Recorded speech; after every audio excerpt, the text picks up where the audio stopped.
Sir బెండకాయ బెండకాయలో ఉన్నటువంటి ఔషధ గుణాలు ఏంటి? అవి మన బాడీకి ఏ విధంగా ఉపయోగపడతాయి? అంటే మీకు బెండకాయ అనగానే లేడీస్ ఫింగర్ ఆడవాళ్లకు ఉన్నటువంటి సున్నితత్వం బెండకాయలో ఉంది అని చూపిస్తారు.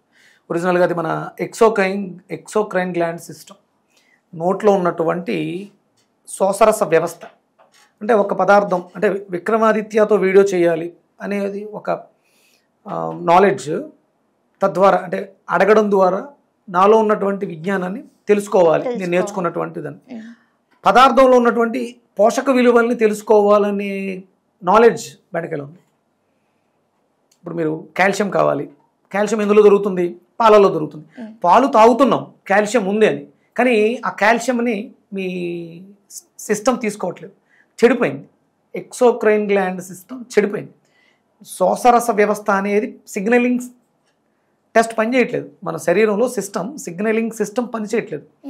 బెండకాయని తినడం వల్ల మీ సిగ్నలింగ్ సిస్టమ్ పనిచేసి పాలును తీసుకునేటప్పుడు నాలుక మీదే బ్రెయిన్ యాక్టివ్ అయ్యి ఇందులో కాల్షియం ఉంది, నాకు అవసరం ఇంత అని దాన్ని అబ్జర్వ్ చేసుకుంటుంది. మీరు చాలామంది చాలా రకాల మందులు వాడేస్తున్నాం, మెడిసిన్లో ఉండేటువంటి ఔషధ గుణాలను శరీరం స్వీకరించట్లేదు.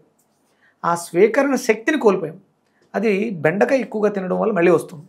చెడిపోయిన ఆ శోషరస వ్యవస్థని మెరుగుపరచడం ద్వారా అది మనలో మళ్ళీ ప్రవేశిస్తుంది. కాళ్ళలో గుజ్జు అరిగిపోయింది. ఎందుకు అరిగిపోయింది? మీ బాడీ ఎసిడిక్ నేచర్గా అయిపోయి డ్రై అయిపోయింది. ఇక్కడ గుజ్జు డ్రై అయిపోయిందన్న విషయానికి మళ్ళీ దాన్ని ఎలా పుట్టించాలో తెలియక మన వాళ్ళందరూ ఏం చేస్తున్నారంటే నీ రీప్లేస్మెంట్, అక్కడ కృత్రిమంగా మూమెంట్, అంటే బోను రాసుకుంటే ఆ గరగర సౌండ్ రావటం, కొంచెం పెయిన్ ఉంటుంది. ఇక్కడ ఎప్పుడైతే ఆ స్టీల్ ప్లేట్లో సంథింగ్ ఏదో బౌల్స్ వేస్తారు, దాంట్లో ఆ లూబ్రికెంట్ వాళ్ళు ఇచ్చినటువంటి ఇంజెక్షన్స్ అవి చేసి ఆ ఫ్రీ మూమెంట్ ఇస్తారు ఆర్టిఫిషియల్గా. అది ఇక్కడ మోకాళ్ళ దగ్గర కోల్పోయాం కాబట్టి అక్కడ చేశారు. శరీరంలో ఇంకా చాలా ఉన్నాయి మూమెంట్ ఉన్నవి, వాటిలన్నిటికీ కూడా కీళ్ళేస్తారు. ఇక్కడ డ్యామేజ్ హెవీగా ఉంది, దాని మీద వర్క్ ఎక్కువ ఉంది కాబట్టి ముందు ఫస్ట్ బయటపడుతుంది. దీని తర్వాత హిప్కి వస్తుంది. హిప్ దగ్గర కూడా బాల్స్ ఉంటాయి, అది డ్యామేజ్ అవుతుంది, దానికి కూడా బాల్ రీప్లేస్మెంట్. ఇప్పుడు ఇక్కడికి వచ్చింది, హిప్ దగ్గర చేసావు, ఈ జాయింట్లో చేసావు, దీనికి కూడా బాల్ వేస్తారా? కాదు కదా. దాన్ని మెరుగుపరుచుకోవాలంటే ఆ వ్యవస్థని బాగు చేయండి, ఆటోమేటిక్గా మళ్ళీ గమ్ తయారవుతుంది. డిహైడ్రేట్ అయిన గమ్ము మళ్ళీ, అంటే ఎండాకాలం పొడిబారినటువంటి నేలలు వర్షాకాలం తేమతో, శీతాకాలం తేమతో మళ్ళీ పచ్చగా మారుతుంది. దాన్ని మార్చడానికి మీరు మీ నేచర్ని మార్చండి.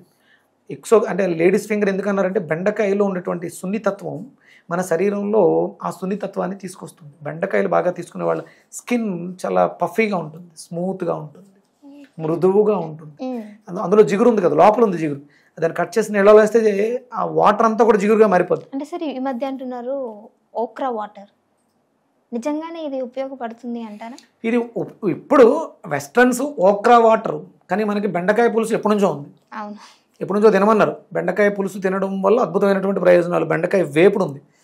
సర్జరీస్ అయ్యి వచ్చినటువంటి పేషెంట్స్కి, బాలింత్రాలకి పెట్టే కర్రీస్లో బీరకాయ వేపుడు, బెండకాయ వేపుడు, దొండకాయ వేపుడు ఇవే ఎక్కువ. అంటే వాటిలో ఉన్న గుణాలను మన వాళ్ళు ఋషులు ఎప్పుడో కనిపెట్టేశారు. ఇప్పుడు కొత్తగా ఓక్రా వాటర్ దాన్ని సోక్ చేసి తాగండి అంటే ఇప్పుడు ప్రమాదం ముదిరింది కాబట్టి ఇప్పుడు మనం కూడా మాట్లాడుతున్నాం. ఇది ఎప్పుడో ఉంది ఆయుర్వేద వైద్యంలో, ప్రకృతిలో, నేచర్లో. దాన్ని మనం బయటకు తీసే లియో డైట్లో, living energetic organ diet, ancient Vedic Indian డైట్లో దీన్ని మనం చాలా ఇంపార్టెన్స్ ఇస్తాం. పొద్దుటే లేచిన వెంటనే నైట్ కట్ చేసి సోక్ చేసినటువంటి బెండి వాటర్, మీరనే ఆ వెస్ట్రన్ వర్డ్ ఓక్రా అద్భుతమైనటువంటి ఫలితాలను ఇస్తుంది. శుభ్రంగా ముక్కల్ని వడకట్టేసి ఒక 1/2 లీటర్ 1 లీటర్ వరకు బెండకాయ నీళ్ళు తీసుకుంటే స్కిన్ చాలా బాగుంటుంది, చాలా బాగుంటుంది. యాంటీ ఏజినింగ్గా అద్భుతంగా పనిచేస్తుంది. అలాగే మనం తింటున్న పదార్థాల్లోంచి పోషక విలువల్ని శరీరం అబ్జార్బ్ చేసుకునే స్థితికి తీసుకుంటుంది. ఓకే.